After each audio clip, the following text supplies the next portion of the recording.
YouTube and welcome back to my channel. So I alluded in my last video that, I've been talking about a lot of my kind of journey of self-discovery in the last year. The fact that I am now officially coming out as demisexual and sapiosexual. That was a couple of videos ago. And along that path, one of the things I have been doing a lot of looking into and things, and it's sort of a self-discovery, and it's sort of something I've just always been. I just didn't have the right vocabulary to put around it until now. And a lot of that is just because this type of thing just hasn't been talked about openly and publicly as much as it has been in more recent years. And that's kind of made me start to reevaluate who and what I am and how I identify. And I'm still kind of going back and forth on this in terms of the right label, but I am genderqueer, okay? And that's kind of an umbrella term. It encompasses a lot of different types of people, intersex, bi gender, is agender, just all sorts of different flavors of gender identity outside of, because you have cisgender on kind of one end and you have transgender kind of on the other end, in terms of cisgender is someone who is born with the sex and their gender and their sex align.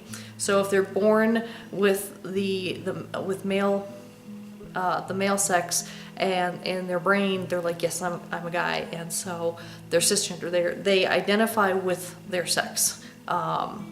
Same thing with a woman. Like if you're born with the female sex and your gender aligns with that, versus transgender where you're born with the sex of male, but in your mind you're like, no, I am female. And those people will transition. This is where the trans comes into play, is they will transition from the sex they were born with to the sex that their gender says that they are. Some people transition entirely, taking hormones, doing the surgeries, etc. And some people just identify they just can't afford it, to be perfectly honest, because it's really expensive. It's not a cheap thing to do.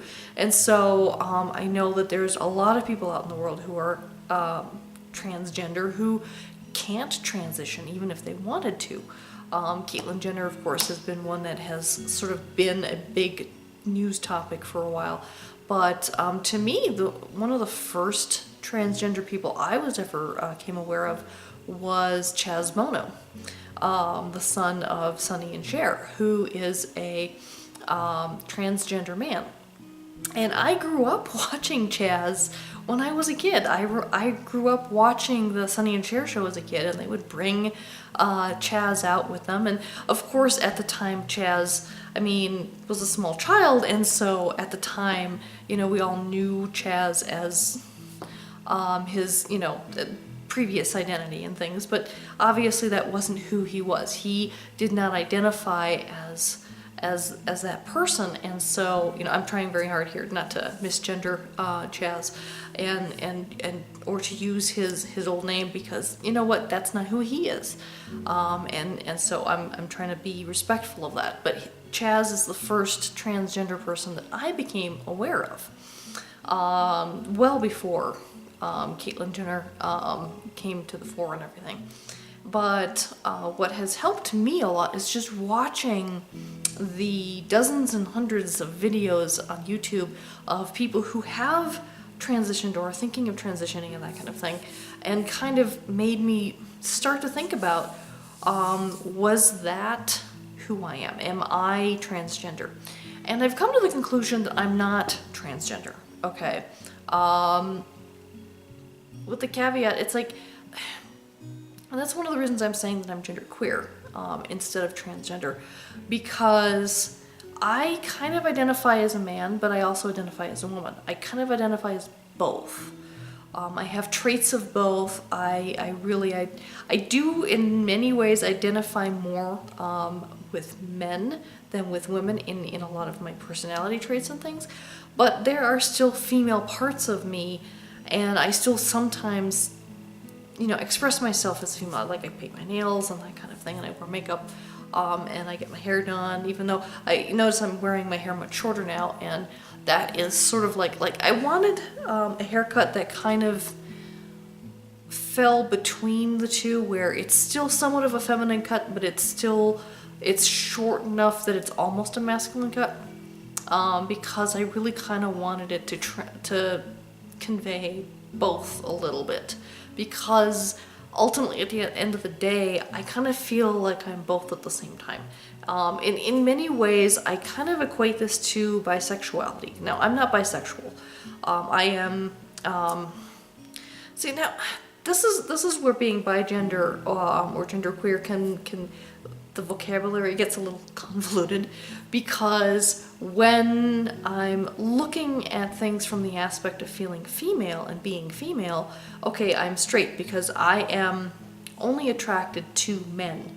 Now, I'm not saying cisgender men, I'm saying I'm attracted to men. So that includes cisgender and transgender. It doesn't matter to me. It's just that I'm attracted to men and not to women. I'm attracted to the male and not to the female. But, you know, on one hand I'm female and therefore it makes me straight, but on the other hand there's a lot of aspects of me that's male, and I could choose to transition and become male, and if I did that I'd be gay. I would be a gay transgender man. So and this is why I kind of like the genderqueer label a little bit better than bigender, because I'm not bisexual, and bigender kind of, it doesn't imply it, but a lot of people are like, oh, does that mean that you like both men and women? And you have to explain the whole thing and stuff. And so genderqueer, I know it's more of an umbrella term, but it feels like it fits me better. Okay, the whole thing, I'm still figuring this out for myself. But this is true. I mean, and just going back to my childhood, because this whole male-female thing, it's not just because I like to wear masculine clothing or keep my hair short and that kind of thing, because I know a lot of cisgender women out there, they love to wear jeans and hoodies, and you know, there's many women out there who are cisgender who like to keep their hair short and things. And so my gender expression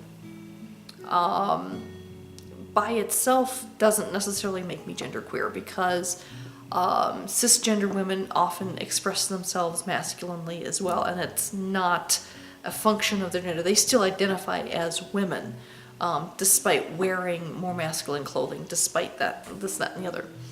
But for me, I still remember when I was a child, and this was gonna make it sound more like I'm transgender at this point, because I remember very clearly insisting that I was a boy when I was a child. I was around 3-4 years old, and my memories go back to about age 3. And I very much insisted that I was a boy, that I should not shop in the girls' department, that I should be shopping in the boys' department, I should be wearing boys' clothes. And and I'll even put a photo up here so you can see it, how I liked to dress. And I wanted to keep my hair short, and because my hair tangled really easily, my grandmother was happy to keep my hair short. So you could see I had a very kind of a boy haircut and boy clothes and that kind of thing, and I was really happy dressing and looking like a boy, because that's what I insisted that I was. I was a boy. And it wasn't until I was like 4 or 5 years old, and we were living in Canada. It's like, I've mentioned this before, we lived in Canada for about 9 months, and I went to kindergarten there. And some of my school friends were over at our house playing, and I walked in on one of the boys going to the bathroom. And that was how I found out, oh, physically I am different from boys. Okay. Because my grandmother kept trying to explain to me the difference, but I wasn't, it was completely going over my head. But seeing it, I'm like, okay. And I felt, it was my first existential crisis, because I'm like, but why don't I have that? I want that too. And there is a part of me that really wishes, and this is not a penis envy thing, so please, just don't even go there. This is not an I'm envying men for having penises. It's that I have, like, I'm feeling like I'm missing a body part because of that. Okay. There's a part of me that really says, you know what, I should have a penis. Well, that's not going to be an easy thing if I wanted to transition and all this stuff, and there's all these options and things. And if I ever chose to transition, which I could, but I probably won't. But if I did choose, I already know that I would go with the metoidoplasty and not the phalloplasty. If you don't know what those are, I'll try to remember and put a link in the description with links to descriptions of the two types of penis building that can happen for transgender males. But that being said, you know, so there's a part of me that really wants that, but then there's another part of me that's like, well, you know what, I am also female, and I'm happy enough being female, and I'm still perfectly fine with the her, she pronouns, and the grammarian in me really has a problem with they, them. Now, that being said, if I meet someone who prefers they, them pronouns, I will totally respect that choice that they have made, and I will use those pronouns with them. Flat out, you know, but for myself, they don't feel right, okay? And so that's my choice, that I am still perfectly fine using the female pronouns. Because I'm not masculine enough in my current presentation for me to feel comfortable with the male pronouns. So I'm just like, you know, let's just stick with what I know, and everything, and that kind of thing. And I've chosen not to, because I could always change my name, but my name already is a unisex name, Gabby, and short for Gabrielle or Gabriel. It's like, you know what, that's already a unisex name. It can be, with the way I spell my first name, full or shortened, is used for both males and females throughout Europe and the Middle East, where the Middle East and Europe kind of intertwine, like Turkey and that kind of thing, and Israel as well. It's not super common, but it's common enough, and I have met both men and women with the same name I have. So I'm like, you know what, I don't have to change my name, it's unisex already, so there's that. And you know what, I'm not gonna bother changing my pronouns, because I'm 45 already. I'm just not, I don't have the energy to start getting picky about that. But at the end of the day, like I said, you know, as a child, internally, I was like, I'm a boy. I know I'm a boy. But as I hit puberty and things, I'm like, okay, well, I've got breasts and everything else going on, and I started to accept my socialization as female. And I'm like, I just kind of went with it. I just, you know, was like, whatever. I still kind of fought the gender stereotypes, though, in terms of I didn't dress feminine. Sometimes I wore makeup, not always. And in fact, I didn't really start getting into makeup until I was in my 30s. I rarely wore makeup in my teens and 20s. And I did tend to prefer wearing my hair short, but when I was in a relationship, my partners preferred it long, so I'd grow it out. You know, some men have long hair, it doesn't matter. But it's just so much easier to take care of. It's just kind of wash and wear when it's the short, so. So much better, in my opinion. Plus, I have really it's hard to tell when it's the short, but my hair is actually kind of thin. And when I grow it out, it just kind of hangs limp. And it just doesn't look good. I don't have that kind of hair that, if I want it to look good at all when it's long, I have to spend a long time with a hair curler or curling iron or do whatever, and it's just ridiculous and too much work. And I'm like, there's no way I want to spend that much time on my hair, so just chop it off. and so ultimately at the end of the day, you know, yes, that's who I am. I am genderqueer. I am, okay, female sex at the moment. Could transition to male, but probably won't. I express myself very masculinely in many ways, but I also express myself, you know, in some ways feminine. And so I'm kind of a blend of things. I do know that I relate to men better than women. I have very few female friends. The female friends that I have, I'm very good friends with, and I have a real connection with and things. But they also, I mean, they are cisgender. They identify as female. They are also, at least in terms of how they relate to the world, more masculine. Just the way they are. They are more into talking about science and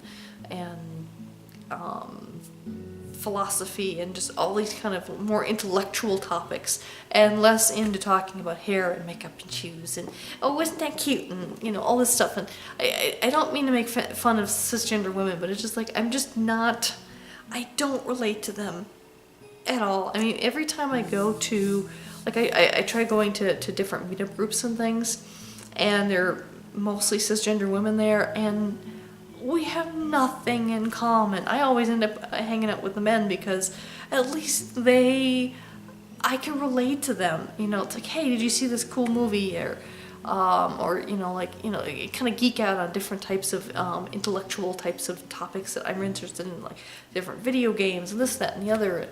And I love to cook. I don't want to talk about the latest recipe from Good Housekeeping and that kind of thing. Just not my cup of tea. There's nothing wrong with it. That is perfectly fine. I don't relate to it. It's just not who I am. I just relate to men or women who also relate to men better. So, but it's a confusing topic. It's a confusing topic for most people. But I really do, that's just kind of like where I'm at. And I know I'm rambling at this point. I should mention that it's hard to tell because of my sweater here, but I'm actually wearing a binder right now. I've actually started wearing a binder recently. I found, I got some recommendations online, and I forget the exact name of it. It's G2CB or GC2B or something like that, but it's a really good binder. I've was afraid that it would be uncomfortable. That's one of the reasons I hadn't ever tried to bind before. To be perfectly honest, I've never been very happy with my chest at all, and it's just annoying because I just get a lot of health issues when it comes to my feminine reproduction system, and if I could just tear it all out without consequences, I probably would. That's a whole nother story right there, because there's medical everything behind it. Anyhow, but yeah, so I've started wearing a binder. I don't wear it every day, and I know you're not supposed to wear it for more than 8 hours is usually the recommendation, and you don't sleep in it, which is fine. But on some days because I don't always want to get rid of my boobs, but sometimes I do. And so the binder is actually a really great solution for me because I don't have to worry, I don't have to agonize over surgery. Right now, I don't want to get surgery. If I ever got, breast cancer or something like that, I would just chop them off, and I wouldn't get reconstruction or anything. I would just stay flat because I'd be more than happy to be flat. But for right now, I'm not, for cosmetic reasons, I'm not gonna just cosmetically remove them. But on the days where I don't want to have them, I can just put the binder on, which is kind of nice. I like that. So it's a nice option, and this particular one is just it's really comfortable. It's kind of like a tank top almost, and everything. And it's, like I said, it's comfortable. It doesn't hurt. I can breathe. See, I can breathe, and it's just, I don't know. It just feels. The way I describe it is it feels like it's a hug, like I'm getting a hug all day. If you're familiar at all with thunder shirts for dogs, that you kind of wrap this kind of like a binding around a dog to keep them calm during thunderstorms. And the reason for that is that it keeps them calm is it kind of makes them feel like they're being hugged and held. Well, this is kind of like a thunder shirt. It just puts me in a good mood. It makes me feel like I'm being hugged all day. And so I kind of really like that. So I get rid of my boobs and I get hugged all day. So it's, I know it's crazy, but anyhow, so yeah, I'm so, anyhow. anyhow, so that's my big reveal, I guess, is that I'm genderqueer. And that's all I guess I have to still say about that. I hope this wasn't too rambling. Of course, it probably was, but anyhow. Thanks again for watching. If you have any questions at all, or if I can clarify anything I just rambled on about, please leave questions in the comments below. And until next time, take care. Bye-bye.